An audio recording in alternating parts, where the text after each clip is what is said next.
If you're a fixer, if you're someone who, when you see your family or friends struggling, you swoop in and try to fix the situation, but you find yourself getting frustrated because people aren't listening. You have the answers are clear, and you're willing to take the time to give people the answers, but they're simply not listening, and it's getting you super frustrated. In fact, I'll bet at times it's wearing you out. You feel worn out. Well, if that's the case, if you would define yourself as a fixer, then this video is for you. One of the truths about fixers, and I'm speaking directly to you, is that you have a great heart. I can tell that without meeting you in person, by simply knowing that if you identify as a fixer, you have a great heart. You want to help people. You really care about helping people become their best. And that's a wonderful thing. You unfortunately run into the obstacle that people don't get to see the intentions you have for them. You have all the best intentions. I really want to help this person. And you care, those intentions are wonderful. The problem is this: people see your actions, not your intentions. And in life, it never matters what we mean to do or don't mean to do. It only ever matters what we actually do. In the same way that you judge other people by their actions, if someone does something, okay, that's how you judge that person. Well, in the same way you do that, you judge yourself by your intentions. So if someone cuts you off in traffic, I can't believe that person's a jerk. But if you cut someone off in traffic and they get mad, it's, hey, just calm down. I didn't mean to do that. See, we judge others by their actions. We judge ourselves by our intentions. Okay, so now every person you're trying to fix or help, well, they're not judging you or reacting to your intentions. They're only responding to your actions. In other words, for example, maybe you find yourself exhausted because you've been saying something over and over again. From your perspective, you're trying really hard to help that person. From that person's perspective, you might be nagging or nonstop beating them down. And you don't mean to be doing that. That's the last thing that you would want to be seen as. But unfortunately, the reality is that people see your actions, not your intentions. I'm going to tell you a little story. And if you followed my work at all, you're probably familiar with this story. But I'm going to ask you not to fast forward over it, because I want you to listen to it on a deeper level if you already know it. And if you don't know it, well, this is a powerful story to know. There once was a man who was charged with leading a group of people up a mountain. So he ran real fast. He got to the top of the mountain and he looked and no one was with him. So he started to scream, "You should be up here with me. I started down there. I had it tough. I made it up here. You should have turned left when I turned left." He just kept screaming at them, but they couldn't even see him, let alone hear him. So he became known as the fool on the mountain. And that might sound like some far-off story in a distant land, but the reality is that the fool on the mountain applies to you, to me, anytime we talk at people about what they should have done differently, what they should have said differently. Because the reality is that they can't change the past, not a single second of it. And you can have the clearest insight in the world for something that they could have done differently, but they can't go back and change it. The only moment that exists is the present moment. So let's go back to the fool on the mountain for a moment. If he's up there and he really, genuinely wants to help those people, the only option he has, since they don't know the way up, is for him to have the discipline to leave where he is and go meet them where they are. And that phrase, to meet people where they are, that's not just a saying for some distant tale in a far-off land. I actually wrote that story, but I like to say it comes from an ancient time, but I think it speaks to an ancient wisdom inside all of us. And that is, if we want to help others, we have to begin by meeting people where they are. Not where we think they should be already. Well, you shouldn't be eating like that. You shouldn't be doing that hobby or that habit. Well, they already are doing that. So talking at them is what I call the cartoon world, or our world of shoulds. You shouldn't eat like that. You shouldn't have that for a hobby. You should exercise more. You should do this and that. And it can be logical and rational and all the best intentioned thoughts in the world. But the reality is there's the cartoon world, our world of shoulds, and then the real world, how people actually are, how they actually think, feel, believe, and behave.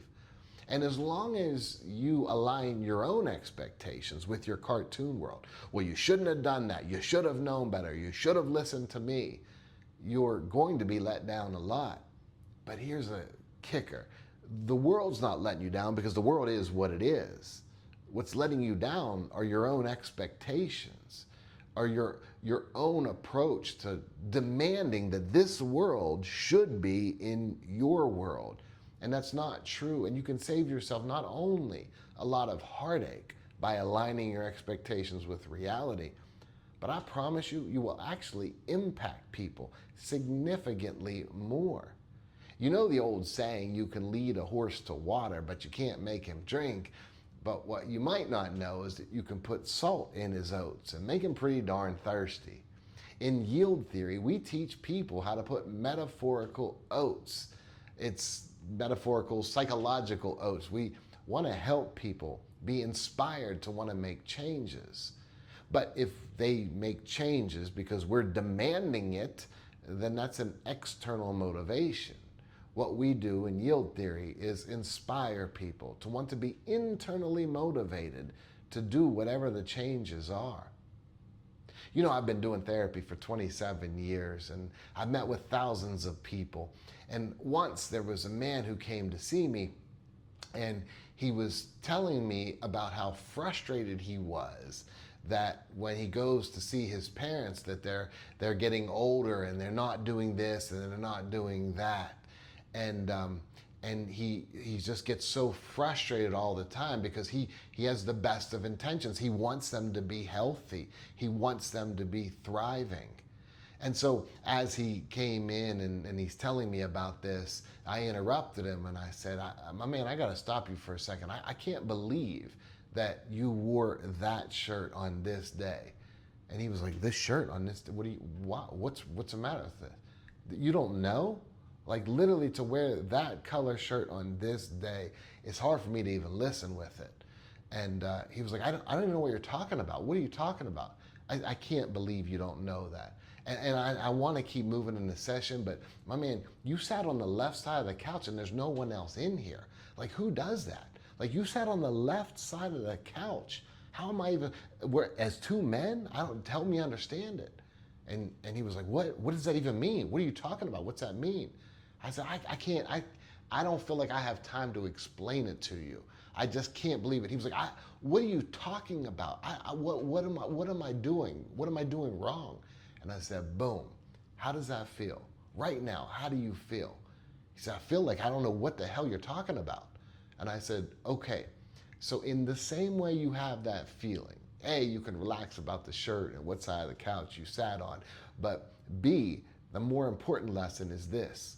When someone came at you and just started telling you that what you were doing was wrong and that you should have known better, and you were really doubting it for a minute, you started to question yourself.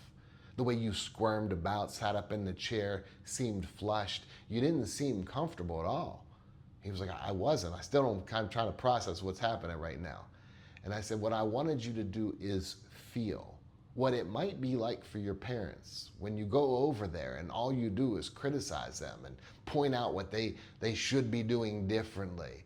Oh, you shouldn't have these habits. You shouldn't do this. So your interaction, well-intentioned, I just want them to be thriving. Yes, I know I shouldn't talk like that, but it's the yes, but game. It's not a yes, but. It's when you talk at people, you're no different than the fool on the mountain.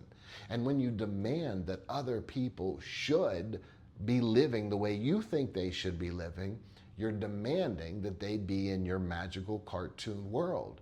And in the same way that you felt really uncomfortable when another human being just started pointing out things that were wrong and then making it sound as if you already should have known that, like it's so obvious. So when you go over and you point out dietary things that maybe you know really well, each generation gets better than the last when it comes to food choices and diet and awareness. So you go over and you think it's just common because people your age and in your circles talk about that, but your parents, they don't talk about that. So although you're well-intentioned, what you're really doing is just making them feel really uncomfortable. And what I'm hearing you say is you do this a lot. He got quiet, he sat back, he put his head was kind of down, his hand, he said, I don't just do it a lot. And he got quiet. He said, that's all I do. That's all I do. I constantly look for things, and I feel like what I'm doing is trying to help them. I feel like I'm trying to prolong their life to keep them around. But what you just showed me, I feel like I'm just pushing them away. And in that moment, we sat in that because I didn't want to rush out of that feeling. I could have swooped in and say, it's okay, you got the lesson. But it's the feeling that will make the changes happen. So we sat in that for a little bit. I said, let's sit in this for a minute. Let's sit. How does it feel? Like all the way through your body, how does it feel? He said, man, I'm having a hard time making eye contact with you. He said, I feel awful, like I'm a terrible person. I said, whoa, we don't want to go down the route where this becomes about, well, I'm so terrible, and then I swoop in and say, no, you're not terrible. Instead, let's really just sit with this emotion for a moment. And he said, it's uncomfortable. I said, okay, if it is really uncomfortable, then you are significantly less likely to ever do it again.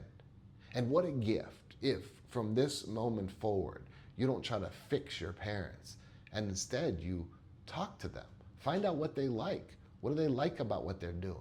With no ultimate goal that by the end of your interaction, you have to have convinced them that you're right about your way of life and what you like. Imagine the interaction if it was simply just to appreciate them. How different might your life be? This was a powerful session for him. He was certainly a fixer. He talked to me about how he does the same thing with his wife and his kids and the people around him.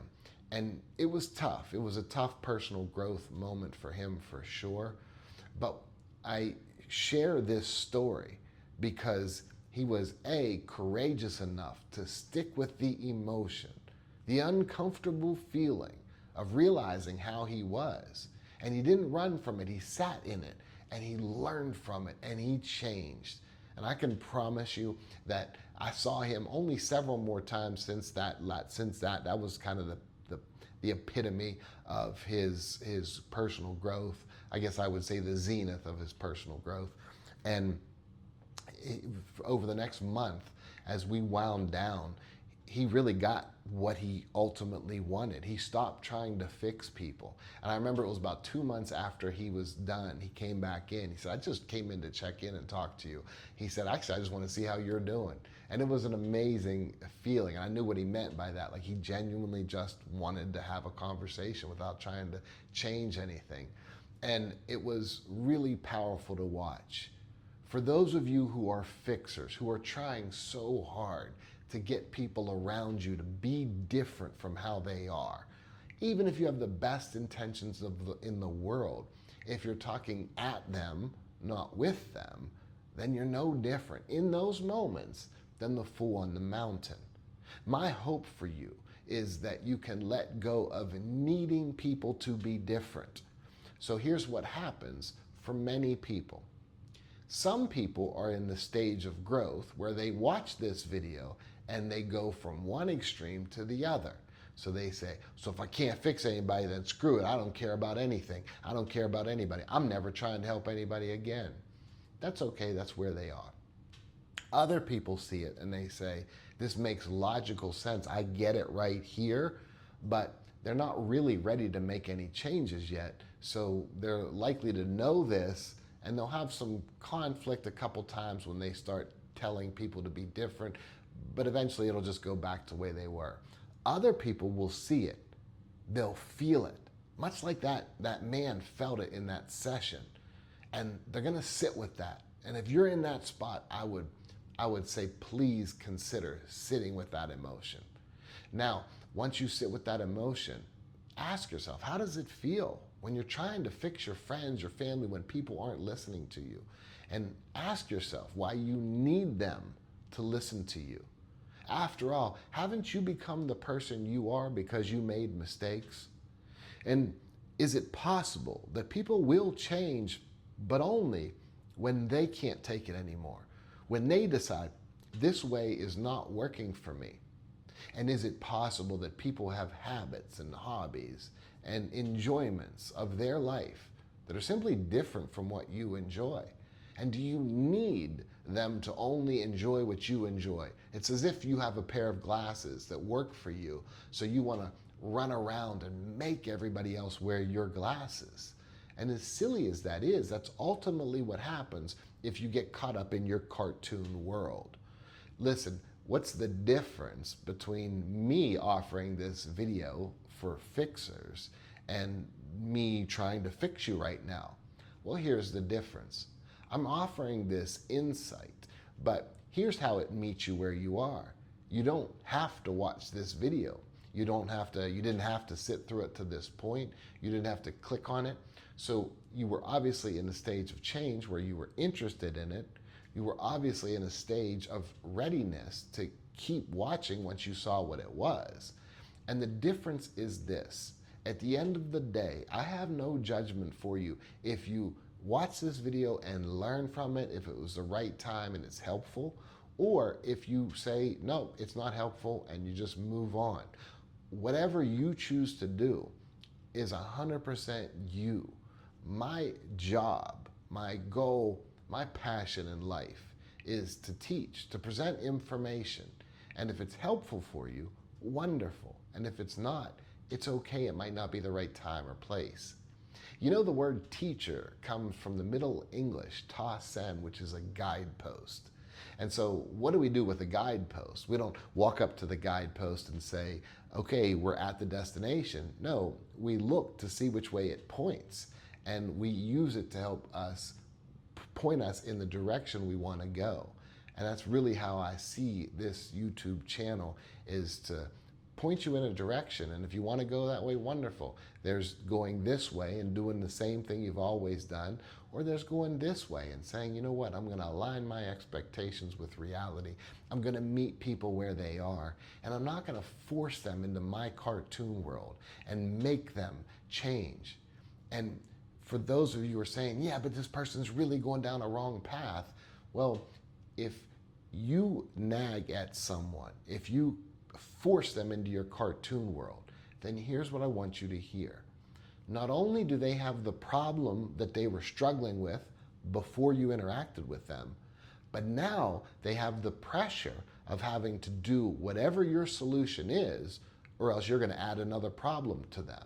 So they have their initial problem, then you come in and say, well, you have to do this. And if they're not ready, willing, or able to do that, their problem has just compounded. Being a fixer comes from a good place. But remember, people only see your actions, not your intentions. I hope this video helps you, and I'm sending peace not only to you, but to everyone with whom you interact. Until next time, as always, I wish you much peace. One final thought. If this information resonates with you and you really want to dive into it deeper, then I'm going to invite you to read this book, Walking Through Anger. I get that the title has anger in it, and you might say, well, I'm not dealing with anger, or they're not angry. But here's the reality. This book also could have been titled Walking Through Difficult Emotions, because it's going to show you not only how to handle your own intense emotions, but also, and maybe more importantly, when we're talking about trying to fix others, it's going to help you handle their emotions really effectively as well. This book is the key to teaching you how to meet people where they are. Not where you think they should be already, but where they actually are. And in every given interaction. Walking Through Anger. It's also available as an audiobook.